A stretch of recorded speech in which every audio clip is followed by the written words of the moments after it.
Sziasztok!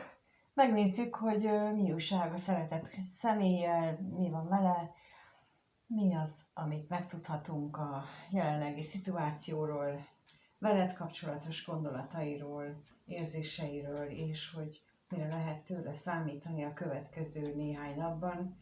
Úgyhogy bele is vágunk. Fel is teszem a kérdést, hogy mi az, amit mi megtudhatunk jelenleg erről a szeretett szeméről.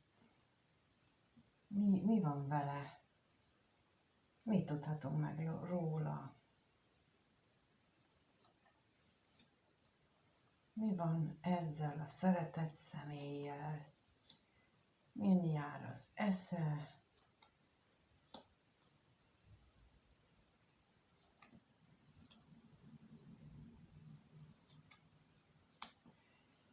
Nos, úgy tűnik, hogy pillanatnyilag nagyon sokat gondolkodik azon, hogy egy találkozáson, hogy ez a találkozás a múltban volt, vagy pedig egy jövőbeli, az itt bármelyik lehet, illetve az is lehetséges, hogy a kettőtök első találkozásán gondolkodik, és hogy jelenleg nem nagyon van köztetek kommunikáció, vagy nem nagyon van találkozási lehetőség, és ezt ő mennyire hiányolja.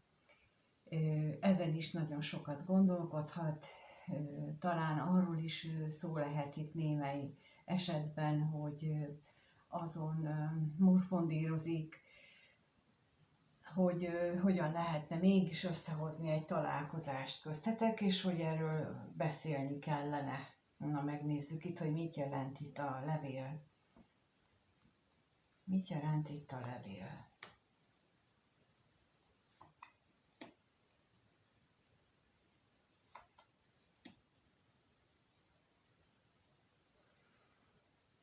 Egyes esetekben azt is jelentheti ez az egész, hogy az ő vágyai és reményei, ami az ő családi mintájáról vannak, tehát a családi mintához kapcsolódó vágyai és reményei, azok hogyan változtak meg, azok hogyan vannak. Lehetséges, hogy egyes esetekben ezekben gyökeres változás van, vagy pedig, hogy éppen, hogy nem. Ugyanis ma, amikor ez a videó nyilvánosságra kerül, ma van a Vénusz-Plutó együttállás, ma volt egy délelőtt a Vénusz-Plutó együttállás a vízöntőben, ami az érzelmeknek a letovábbja, tehát hogy az érzelmek mélységeibe hatolhat le, és ennek kapcsán akár gyökeres változásokat is indukálhat mindkét irányba. Tehát az is lehet, hogy ő leváltja a korábbi ilyen jellegű dolgait, de az is lehet, hogy elmélyülnek benne azok az érzések, ami volt. Hát például két ember horoszkópját, hogyha összevetem, akkor elsőként, vagy a legfontosabb ilyen jelölő, hogy ő közöttük mennyire működik a kémia, az például egy ilyen Vénusz-Plutó kapcsolódás, mert az azt mutatja, hogy ha van, akkor az nagyon van. De az nem azt jelenti, hogy nekik együtt kell élniük, csak azt mutatja, hogy megadja az okát, hogy miért olyan vonzó a másik személy számomra. És sok minden mástól függ az, hogy most akkor nekik mi dolguk van együtt.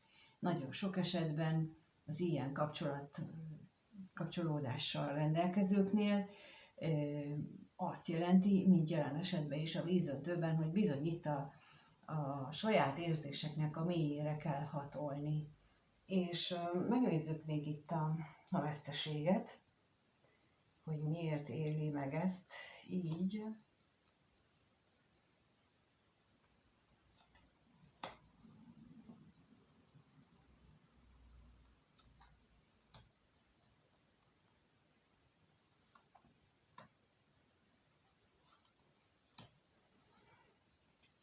Hát azért, mert hogy nem találkoztok, vagy nem annyit találkoztok, amennyit ő szeretne, ez számára mély lelki gyötrelmet okoz, és bizony itt, hát azt mondtam már, hogy találkoztok, tehát valószínűleg rólad szól, de mindenképpen egy olyan személyről van itt szó, aki az ő szívének nagyon-nagyon kedves, és azzal kapcsolatos ezek a gondolatok, amelyekről az előbb beszéltem, és hogyha visszatérek oda a Plutó-Vénusz kapcsolathoz két ember között, akkor bizony azt is jelentheti, hogy nekik azért van ilyen nagyon közöttük nagyon erős kémia, mert olyan szerződésük van egymással, ilyen lélekszerződésük, hogy muszáj egy adott szituációból kirángatni őket, muszáj egy adott lelkiállapotból kirángatni egymást. Ilyenkor mind a kettő szokta egyébként. Tehát onnan ki kell rángatni egymást, és ehhez kell ez a mérhetetlen energia. Ez az ikerlángoknak minősített kapcsolódásoknál ott szinte mindig megvan, de nem csak náluk van meg, de ott is hasonlóan azért van, pontosan ezért van meg, mert hogy muszáj megcsinálniuk azt a lélekfejlődést, illetve azt a lélekfeladatot, amiért erre az inkarnációra születtek. Na most itt is az látszik, hogy ő számára nagyon fontos ez a találkozás, fontos volt a múltban, az, hogy nincsen, az őt nagyon elszomorítja, viszont láthatóan ennek bizony az ő hitrendszeréhez, a gyökereihez nagyon nagy köze van ennek a kapcsolódásnak, és megnézzük azt is, hogy akkor hát, ha tudunk meg erről bővebben, hogy hogyan és mint van köze. Úgyhogy a kérdés az lesz most, hogy akkor ez a szeretett személy a nézőre kapcsolatosan milyen gondolatai vannak, hogyan gondol rá, mit gondol róla. Szóval minden ilyen kettőt kell, vagyis erre kérnék szépen most lapot, nem csak kettőt, hanem többet is, tehát az a lényeg, hogy most ő hogyan gondol a nézőre. Ez a szeretett személy, hogyan vélekedik róla.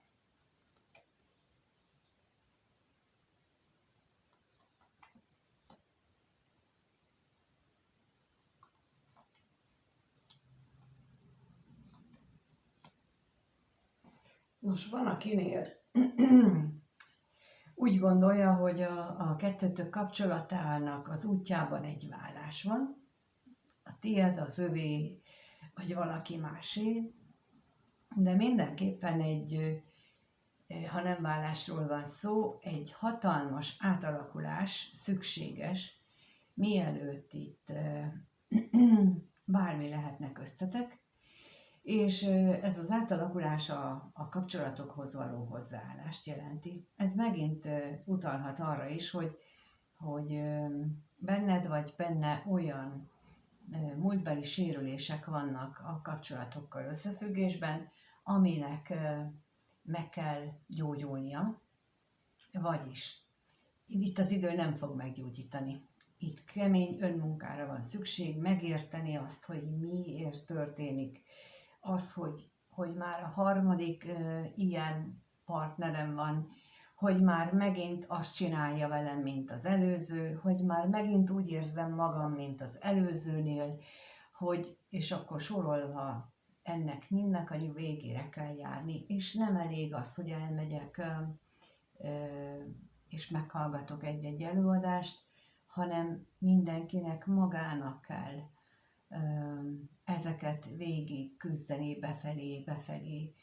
És van egy rossz hírem, a következő 20 évben ezt senki nem tudja elkerülni, ha életben akar maradni. Ha nem, hát az egy más dolog.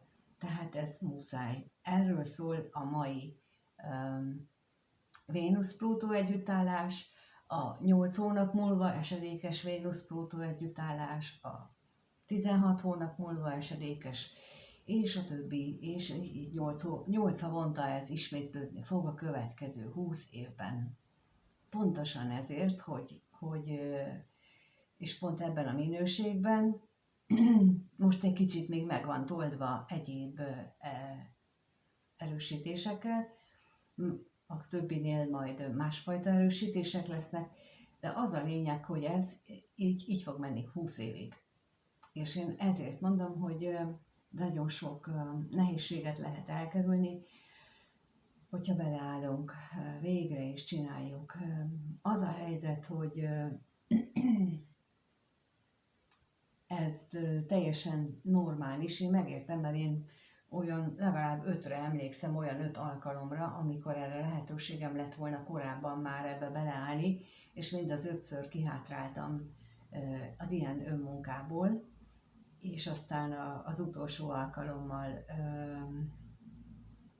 nem kaptam lehetőséget, ott tényleg nagy volt a tét, amikor döntenem kellett, hogy most akkor végre beleállok, vagy itt akkor befejeztük az egészet. Szóval, hogy így ilyen nem riogatásnak mondom, ez a valóság, csak ezzel nem ismerjük ezt, nem tudjuk, hogy így működik a világunk, és hogy az emberi létezés nem erről szól, hogy jól érezzük magunkat, bármennyire is ezt harsogják szerte a világban, hogy ezért születünk, nem zárja ki egymást, hogyha önmunkát csinálunk, akkor jól érezzük magunkat, sőt, szerintem kifejezetten annak hatására változik meg pozitív irányba az életünk, de itt ő is ezt mondja, hogy neki előbb valamit véglegesen és végérvényesen át kell alakítania, ami párkapcsolattal van összefüggésben,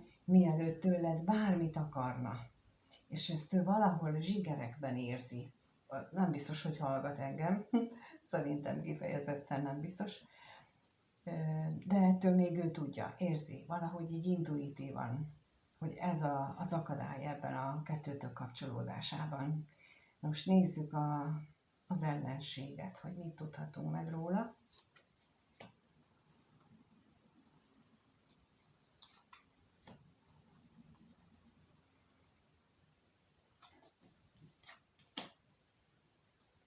Ami őt viszont zavarja, és emiatt talán kevesebb energiát is tesz ebbe, az a bizonytalanság, hogy a kettőtök hogyan tudnátok ti együtt, mondjuk így együtt élni, együtt működni. Lehet, hogy nagyon nagy a különbség, korkülönbség, társadalmi különbség, szokásbeli különbség, és akár a vágyak megélésének a különbsége. Ez például ilyenre is gondolhatok itt, hogy az egyik őtök nagyon is állatbarát is, és mondjuk nem bánja, hogyha van neki 3-4-5 cicája, kutyája, a másik meg hát nem szívesen együtt élni vele, meg pláne nem szeretne, tehát hogy ilyen jellegű például eltérések is lehetnek, és mielőtt ilyenkor bárki, megint csak azt mondom, hogy ez nem lehet akadály, hát nem tudjátok milyen az, amikor az ember ezt így nagyvonalúan kijelenti, és utána meg betelepszik hozzá mondjuk ennyi állat, az egy teljesen más élet, és ilyeneket is nagyon alaposan át kell pontosan emiatt gondolni. És ő úgy látszik, hogy ezen nagyon sokat gondolkodik. Na megnézzük még mi az itt ez a vállalatlan öröm, mert azt nézem, hogy itt valami lehetőségként is felmerül az agyában, de nem beszél konkrétan, továbbra sem beszélnek róla a lapok. Itt akkor inkább azt gondolom, hogy ő nem zárja ki ennek az esélyét, hogy valami történik, ami nem az ő döntésétől függ, talán nem is a tiédtől, de az a lényeg, hogy itt olyan, mintha ő hinne abban, hogy itt lesz változás. Annak ellenére, hogy a kommunikáció és a kapcsolódásotok jelenleg elég ritka, felszínes és nem túl, nem olyan gyakori, mint ahogy azt ő szeretné. Na, megnézzük az érzéseit, hogy mit érez ez a szeretett személy a nézővel kapcsolatban. Mit érez? Mit érez ez a személy a nézővel kapcsolatosan?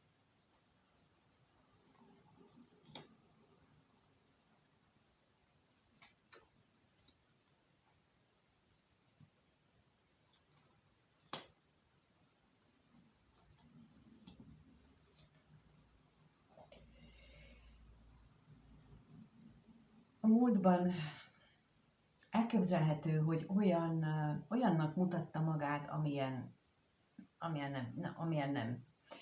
igazából nem ő. Lehet, hogy a múltban ő nem mutatta magát, hanem ő maga nem ismerte olyannak magát, ami erre most ébred rá.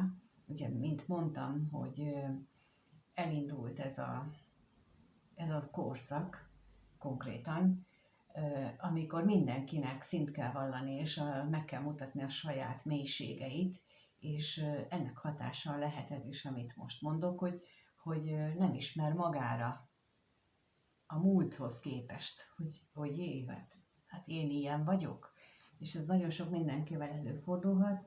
Ez ennek az általános tendenciának is köszönhető, illetve, hogy kinek mikor lesz a születési képletében, vagy van a születési képletében az idő, idén, jövőre, utána évbe, amikor bizony neki beindulnak ezek az energiák. Lehet, hogy ennek a személynek már elindultak, azért érzi ilyen nagy különbséget a múltbeli énje és a mostani önvalója között, de láthatólag ez a mindennapok szintjén is már érzékeli saját magán. Na most itt a hamisságot nézem.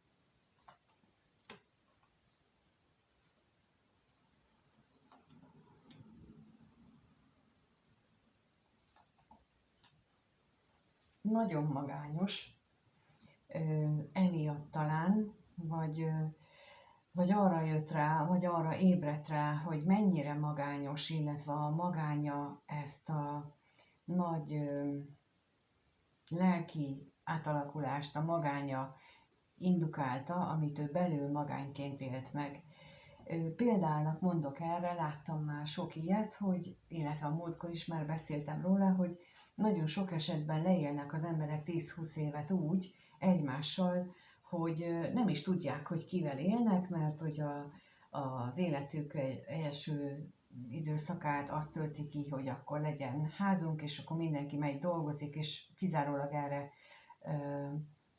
redukálódik a napi kommunikáció, utána a gyerekekkel kapcsolatos problémák, és amikor felnőnek a gyerekek és kirepülnek, akkor ott áll két ember, és akkor rádöbben, hogy de ez kicsoda. Szóval, hogy nem ismerjük a másikat, mert egyébként menet közben nem beszélgettünk vele, nem is tudjuk, hogy milyen világnézete van, igazából nem is érdekelt, mert én el voltam foglalva a saját dolgommal, és akkor ott állunk 20 év után, hogy akkor mit csináltam eddig. És olyan, mintha itt ő benne is egy ilyen a magába nézések során döbbenne rá, hogy de akkor mi volt eddig? Vagy esetleg én hogy viselkedtem? És hogy ugye ez az önismeret, amit az elején mondtam, hogy így amikor magunkba nézünk, akkor rádöbbenhetünk arra is, hogy az én viselkedésemet meglátom, ahogy a másikak látnak. Tehát elkezdek látni mások szemével, magamat is. És akkor olyankor szokott kijönni az, hogy miért mondják rám ezt, meg azt, meg amazt. Na ez az, amiért nem állunk bele az önismeretbe, mert mi van akkor, hogyha mások ezt vagy azt gondolnak rólunk, és akkor azzal nekünk szembesülni kell. Az nem probléma, hogy gondolják, de hogy szembesülni nem akarunk. Ez a leggyakoribb oka annak, hogy nem állunk bele a mély és valódi önismeretbe, pedig, ha megtesszük, akkor onnantól kezdve tudunk változtatni. De amíg nem tesszük, addig ez a status quo marad, ez az állapot fönnmarad, és addig folyamatosan fogjuk másikaknak a szemét bökni, állandó vitát tudunk belőle kreálni, ugyanolyan partner jön az életünkbe, mert nem akarunk magunkkal szembesülni. Nem akarjuk tudni, hogy az a másik partner miért jött az életünkbe, mit akart megmutatni, mert mindig rólunk akar beszélni a másik partner, csak mi nem akarunk magunkról. És itt olyan, mintha az ő érzései tekintetben változnának, illetve látná azt is, hogy mit hibázott el, és ettől függetlenül azért ő reménykedik abban, hogy nem történik köztetek változást. De megnézzük ezt az örvendezést.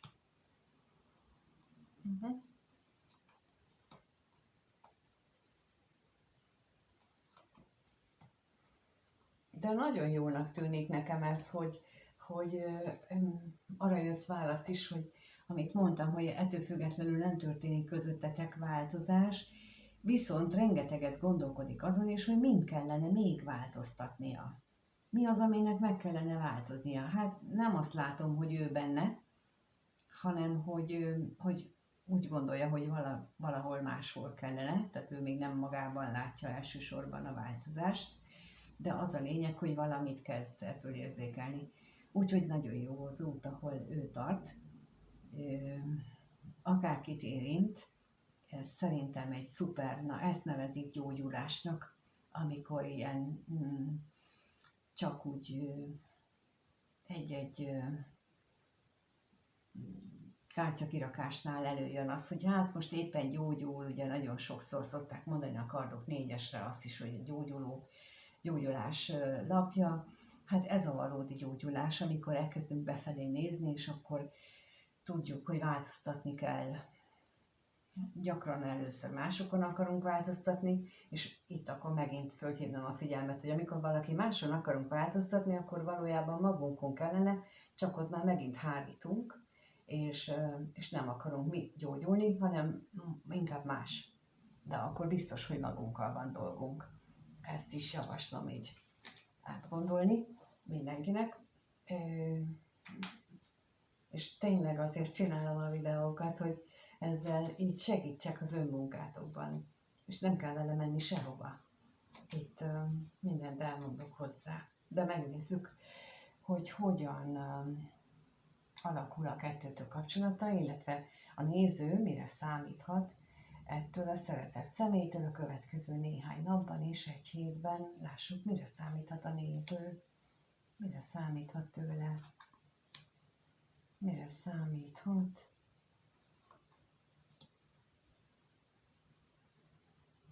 Mire számíthat a néző?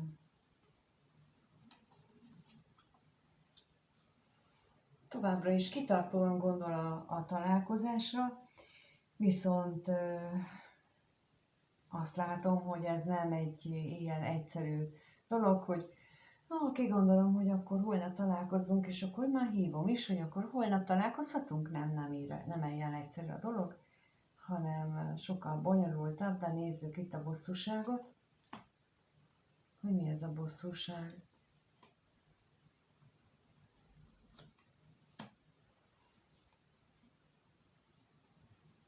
Hát itt veled kapcsolatosan úgy látom, hogy megint az jön, hogy a kettőtök vagy a közös szokásotok, vagy az a nagyon különböző szokásrendszer az, ami ezt a bosszúságot okozza neki, hogy vagy amikor találkozni szoktatok, vagy amiért nem tudtok találkozni. Tehát mindenképpen így a találkozással összefüggésben vannak olyan szokások, amit ő nem tud egyelőre, hogy mit csináljon vele, amíg megnézzük ezt a találkozást.